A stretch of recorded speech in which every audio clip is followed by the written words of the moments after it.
Hello, folks. Welcome to World History. It is Thursday, December 3rd, 2020. And today we are going to continue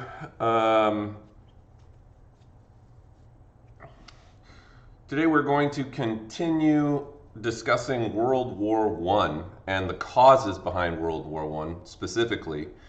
The last time we covered a few of the causes. We talked about alliances and how European nations like Britain, France, Germany, Austria-Hungary, Italy, Russia, and others got themselves involved in a tangled web of alliances that ultimately ended up being a chain reaction for dragging everybody into this conflict back in 1914.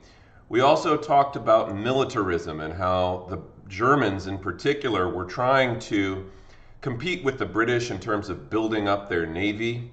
They also had industrialized significantly during this time. The Germans had developed a number of different new industries pertaining to all sorts of different things, pharmaceuticals, dyes, but especially automobiles and increasingly military industries, weapons, guns, designs of down the line armored cars, and even tanks and things like that.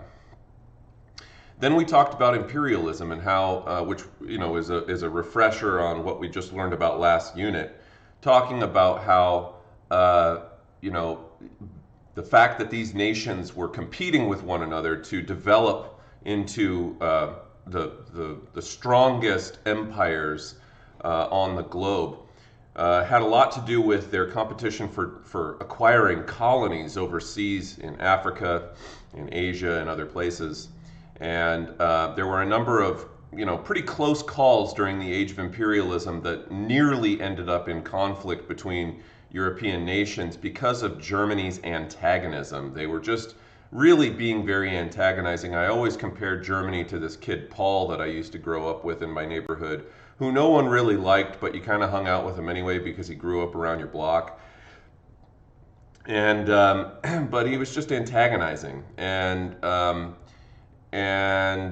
so that's kind of how Germany becomes during this time. They're deliberately trying to push the envelope with Britain and France, and it comes pretty close. But in the process of doing this, they also kind of isolate themselves. That's the other side of this, is people are aware that Germany, under Kaiser Wilhelm II, has become much more ambitious in terms of becoming a powerful imperial nation.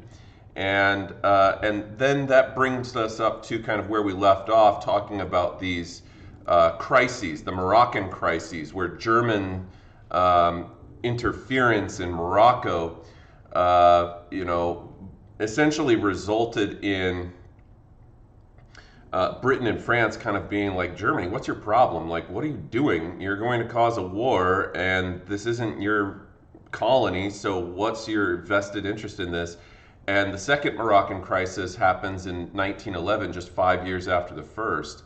And this is where a German gunboat was sent to Morocco to protest the French occupation of the city of Fez in Morocco.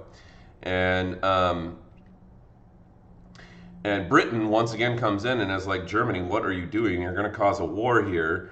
Britain supports France. They were already by that point in the Triple Entente anyhow. And so of course Britain is going to support France.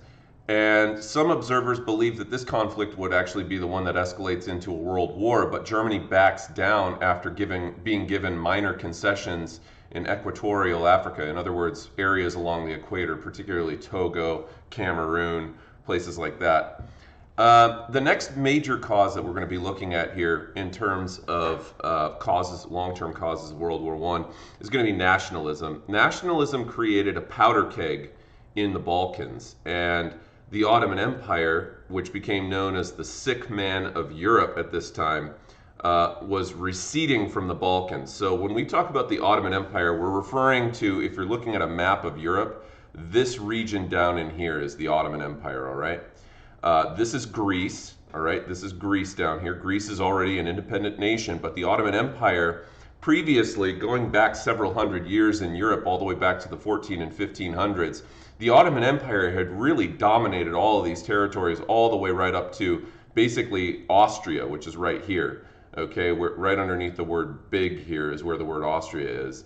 And the Ottoman Empire had been in decline for about two or three centuries by this point, particularly because the Russians had been developing and pushing down and pressuring the Ottoman Empire, as well as the Austrians had been pushing back against the Ottoman Empire, and the Ottoman Empire had been receding. In other words, its territories were being pulled back here.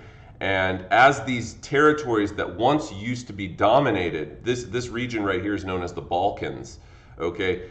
As this region, which used to be dominated by the Ottoman Empire, starts to recede, okay, and these nations in this area start to push for independence from the Ottoman Empire, we see a lot of very, very strong nationalistic sentiment developing in these regions.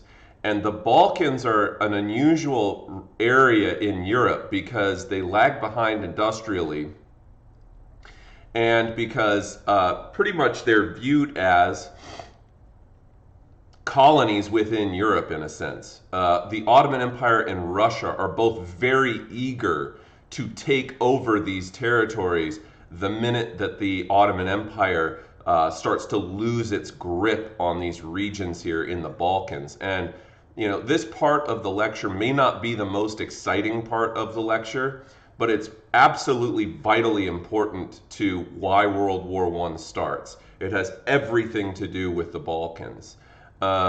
These regions here were looked at as easy territories to take over and annex and incorporate into, you know, let's say Russian territories or Austrian Empire territories. And of course, these regions here have people living in them that don't want to be taken over. They want to exact their own exert their own independence. And, you know, so we see countries like Bosnia, Serbia, Bulgaria, Romania, etc., start to exert their independence. And these regions because of the strong nationalism that's taking place here, pride in one's nation. The Serbs, very proud. The Bosnians, very proud of their heritage. Okay, the peoples of this area, the different nations, and nations, when I say nations, I'm referring to groups of people rather than nation states.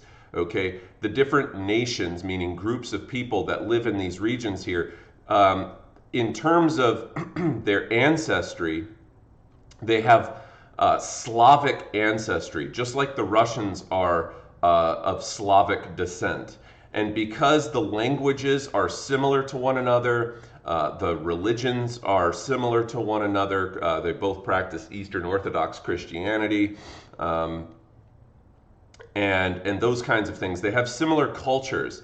And so between Austria or Russia, okay, the Austrian Empire over here and Russian Empire over here, which are pushing to try to annex or absorb these territories, the Serbs and the various other Slavic descent people living in the Balkans probably have more in common with Russia. And so this hotbed of nationalism in this region here creates what they call the powder keg of Europe. When we talk about a powder keg, what a powder keg is a barrel filled with gunpowder, ready to just explode. Okay, and it's in no small part thanks to how intensely nationalistic the Balkan nations are. So the Ottoman Empire, the sick man of Europe as it's sometimes nicknamed, was receding from the Balkans. This was leaving a power vacuum in the Balkans.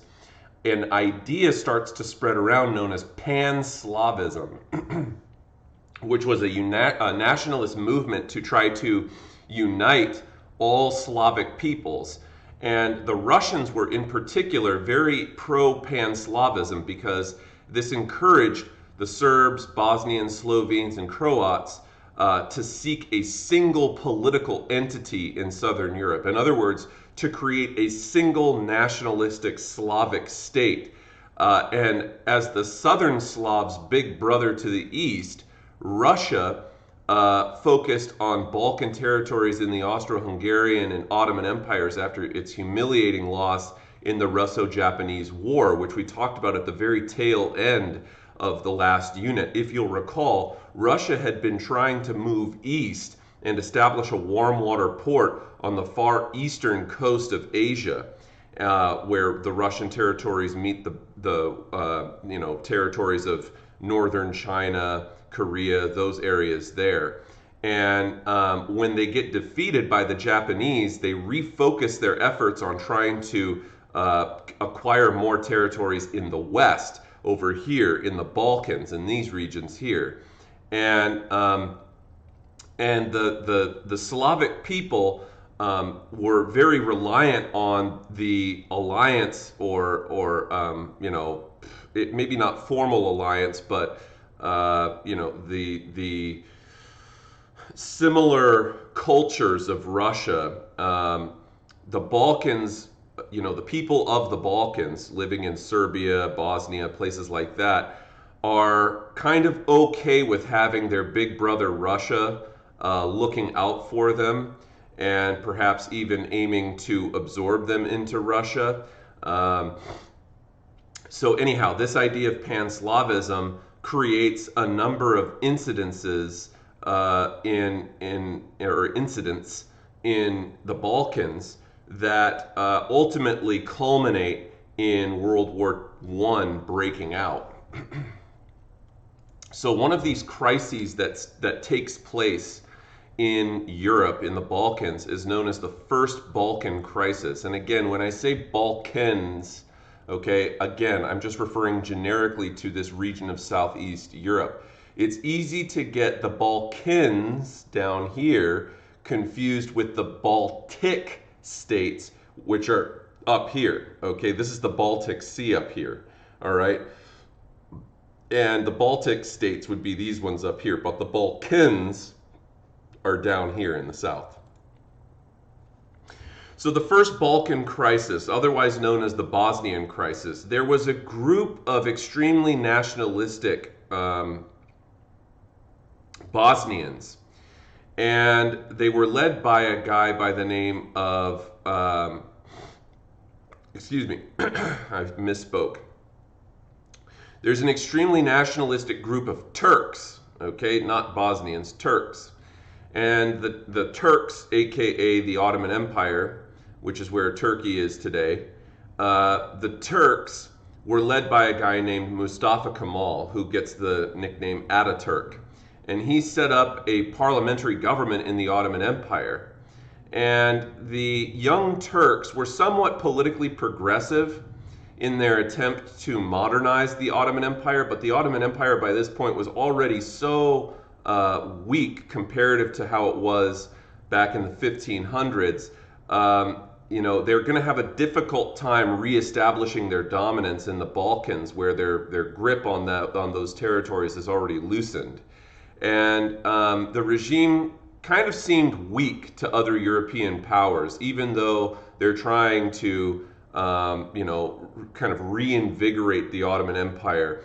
And in 1911, 1912, Italy actually ends up taking over the Turkish province in Africa of Libya, showing just how weak the Ottomans become. Because remember, the Italians are very, very weak compared to a lot of other European nations at this time.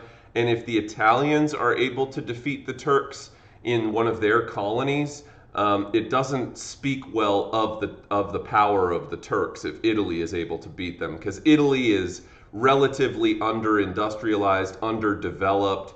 They're not particularly powerful by the time that we get to 1911, 1912. And so this is creating a crisis. So what happens? Well, in 1908, Austria, who again was one of these places that was trying to compete to take over the Balkan regions, which had recently gained some degree of independence, 1908, Austria annexes Bosnia, which at the time was also known as Bosnia-Herzegovina. And while Russia at the same time is competing to take over these territories, they fail to gain access. And this leaves Serbia very frustrated. So if we take a look at, if we take a look at a map here, let me just do this really quickly. Map of Europe, World War I. Let's take a look at a map, because I think that this might help you a little bit to make sense of what's going on here. So take a look at this map. All right. These regions here, this kind of like triangular shaped region right here, all right, is what is now modern day Bosnia. All right, as you can see, in 1908, Austria-Hungary had gone down here and annexed these territories in Bosnia. And the capital of Bosnia is Sarajevo. One of the things that was unique about the Austro-Hungarian Empire, which remember is a dual monarchy. In other words, they have both an Austrian king and they have a Hungarian king. And so it's kind of a unique place in Europe at this time. Whereas most places that you look at in Europe, Britain, France, Germany, Italy, Russia, they identify under a single nationalistic moniker. In Britain, you have the English, okay? In France, you have the French. In Germany, you have the Germans. In Russia, you have the Russians. In Austria-Hungary, one of the things that sets them apart is they have what's known as a multi-ethnic empire. A multi-ethnic empire. There were Austrians living there of German descent. There were Hungarians living there of what was known as Magyar descent. There were various other groups living there as well. And by this point, the Bosnians are living here, and you also have people from, you have Ukrainians that are living in this territory. You have Moldovans that are living in this territory. You have all sorts of different groups of people who are living, Czechs and various other groups, Slovaks, you name it. You've got at least 10 or 12 different nations, ethnic groups living in the Austro-Hungarian Empire. This is really interesting because most places in Europe at this time have a single nationalistic identity, but Austria-Hungary doesn't. They have a multiple nationalistic identity. And ultimately, this is not going to serve well in the age of nationalism for Austria-Hungary, because it's going to be very hard for the Austrians to administer their empire, being that it's so diverse and you have so many people living in Austrian territories that are just not Austrian. They don't feel Austrian, they're not of Austrian descent, they don't speak German as the Austrians do. And this is ultimately going to be a point of weakness for the Austro-Hungarian Empire, because as the war progresses, they're going to have a more and more difficult time maintaining unity within their empire's territories. Well, one of the things that they do to upset Serbia, which is located just to the south of Austria-Hungary, right here, here's Serbia, okay, is that they take over Bosnia. And Russia in particular is upset about this because Russia had failed to gain access into the Balkan territories. But look at Austria taking over some of the Balkans right here. And this upsets them because they'd rather see Russia being more active in moving down here and helping them secure their Slavic heritage than to be absorbed by this multi-ethnic empire of Austria-Hungary that they don't want to be a part of. Including many people in Bosnia didn't want to be a part of the Austrian Empire, but they're weak comparatively. And so they didn't have a real shot at resisting the Austrians taking over Bosnia. Serbia becomes very upset and frankly nervous, because if Austria-Hungary takes over Bosnia, what's to stop them from taking over, let's say, Montenegro or Albania or Serbia or any other places in the Balkans? And so Austria-Hungary is becoming very aggressive in taking over Bosnia in 1908. And this fuels, I'm going to close this real quick, this fuels discontent and nationalism. So is there any way you can expand the vocab due time to 10?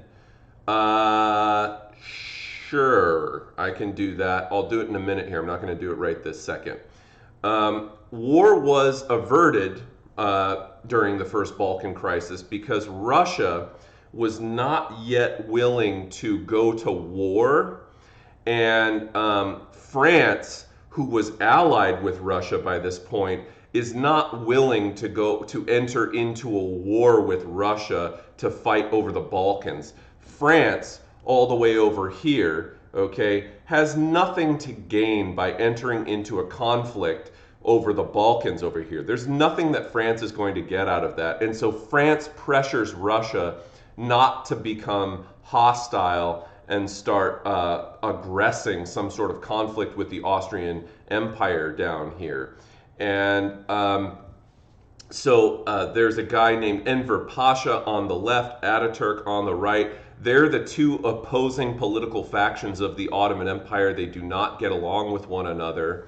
And there's kind of this power vacuum from them fighting with one another in Turkey. About 4 years after this initial Balkan crisis, we see what happens is the First Balkan War of 1912. This is where Serbia, Greece, and Bulgaria ally with each other. Serbia, Greece, and Bulgaria, these regions right here, okay? Serbia right here, okay? Greece down here, and Bulgaria over here. These three nations ally with one another, all right, to successfully drive the Turks out of the Balkans. And so as the Turks are seeing their control, their grip on their control, slip between their fingertips, the Serbs, the Bulgarians, and the Greeks ally together to push the Turks east into what is now modern-day Turkey, right here. All right, and so the fighting lasted less than 1 month. It's a very quick conflict.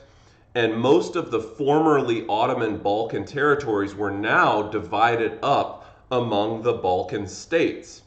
Serbia, after successfully working with Greece and Bulgaria to push the Turks out of the Balkans, was trying to get access to the Adriatic Sea, because Serbia, if you'll look at this map again real quickly, Serbia, located right here smack dab in the middle of the Balkans, they're landlocked. They don't have an access to a sea. And so what Serbia was going to try to do is to push south into this region right here known as Albania. And Serbia was going to try to annex Albania so that they would have access to ports, okay? Unfortunately for the Serbs, the Austrians step in and they say, heck no, you're not taking over Albania. Albania is an independent state. Serbia says, Austria-Hungary, how dare you say we can't take over Albania, because you guys just took over Bosnia and they were supposed to be an independent state. So how can you tell us that we're not supposed to take over Albania when you're literally doing the exact same thing that we're trying to do? So the Serbs are developing a lot of hostility towards Austria-Hungary. And so Serbia was trying to seek that port access to the Adriatic Sea, but Austria blocks them, all right, by creating the state of Albania. And then just a year later, the tides turn a little bit, and the Second Balkan War is fought in 1913. Bulgaria was angered that Serbia and Greece, now remember that Bulgaria had just allied with Serbia and Greece in the First Balkan War, but they get upset, Bulgaria gets upset that Serbia and Greece had acquired significant territories in Macedonia, which is in this region right here, just north of Greece. This is Macedonia right here. Okay, and Bulgaria had wanted to have more regions in Macedonia, this little region right in here. And because Greece and Serbia were comparatively larger and more powerful, they were able to take more of these Macedonian territories, and they kind of left Bulgaria to the east out. And Bulgaria gets upset by that. So they switch sides. And Serbia ends up defeating Bulgaria in its quest for Macedonia and ends up actually temporarily gaining Albania as a result of it. And Russia, who had stayed out of the conflict, ended up kind of coming to the aid of Serbia, its Slavic buddy in the Balkans.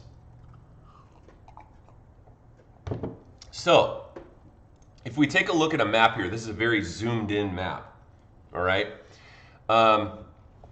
This is a zoomed in map of the Balkans. Here's Serbia, here's Greece to the south, okay? And these were the regions that the Ottoman Empire were trying to hold on to, where their grip was loosening. And this is why Greece, Serbia, and Bulgaria ally with one another, because they surround these regions here and they work together to drive the Ottomans out of this region here. So the Ottomans retreat to the east into Turkey, and these territories here start to be divided up by Serbia, Bulgaria, and Greece, including the regions of Albania over here. And that's why Serbia, for a brief time in the Second Balkan War, which I have right here, Serbia was briefly able to enter down into Albania here after they had taken over these regions in Macedonia. Bulgaria switches sides in the Second Balkan War and starts fighting against the Serbs. And so they're fighting here, but the Serbs were more powerful and they're being supported by Russia, who isn't formally fighting in this conflict, but they are nonetheless assisting or at least lending support to Serbia. And the Serbs are successful and they defeat Bulgaria in the Second Balkan War. Austria when the Serbs briefly enter into Albania over here to try to take over a port city, Austria steps back into the conversation with German support against Russia. And this prevented Serbia from holding on to Albania. And once again, this is the second time in a year now that Serbia was frustrated by the Austro-Hungarian Empire because they still don't have access to the sea. They are still landlocked, and Albania officially gains its independence as the Serbs are removed from those regions. Russia, who had wanted to come in and assist Serbia, was humiliated because it couldn't help Serbia acquire Albania the way that it wanted to. But nonetheless, the Second Balkan War results in more frustration from Serbia. And then we see the Third Balkan War. And this war was the one between Austria and Serbia. And this war, the Third Balkan War, is the one that it transferred into World War I in the summer of 1914.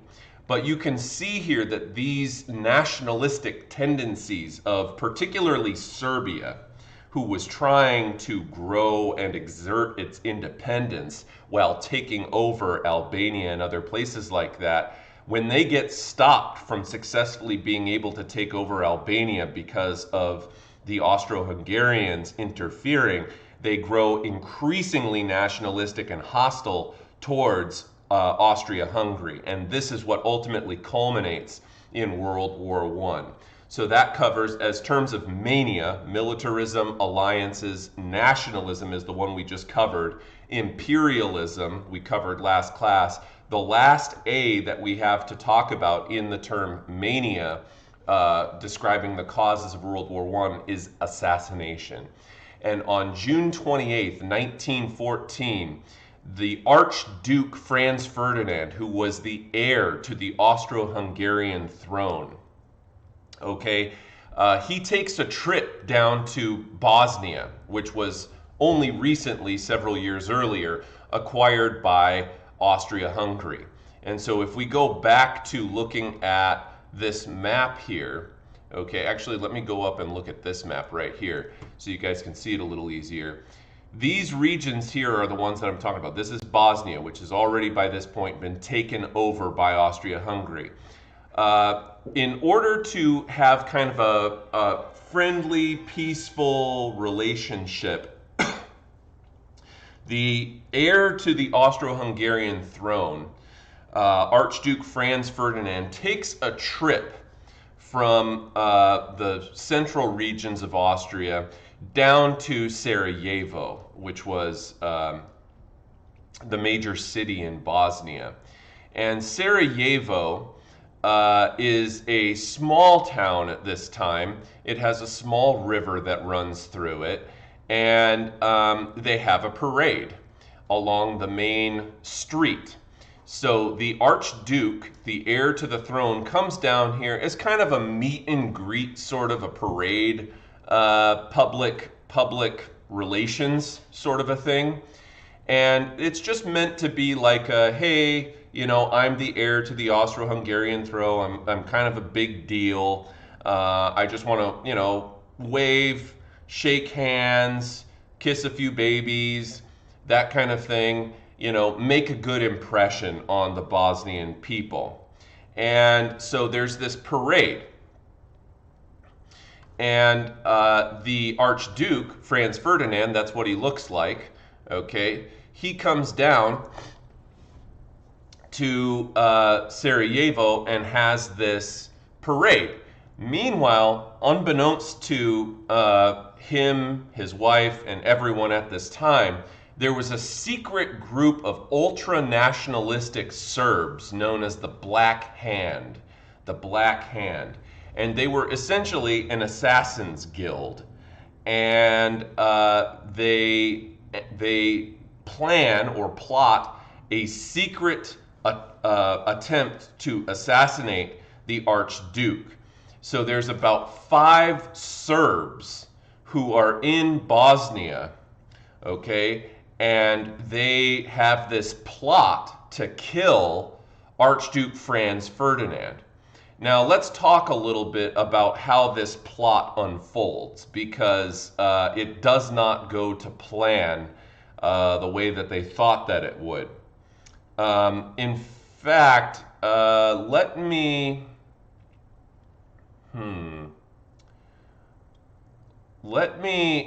do this, because I have a specific video that I usually use. And so I'm going to drop this in the chat, and I'm going to give you guys a couple of minutes to watch this video here, okay? All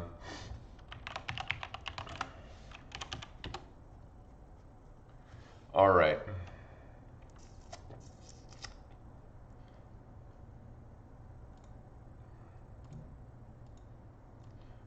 All right.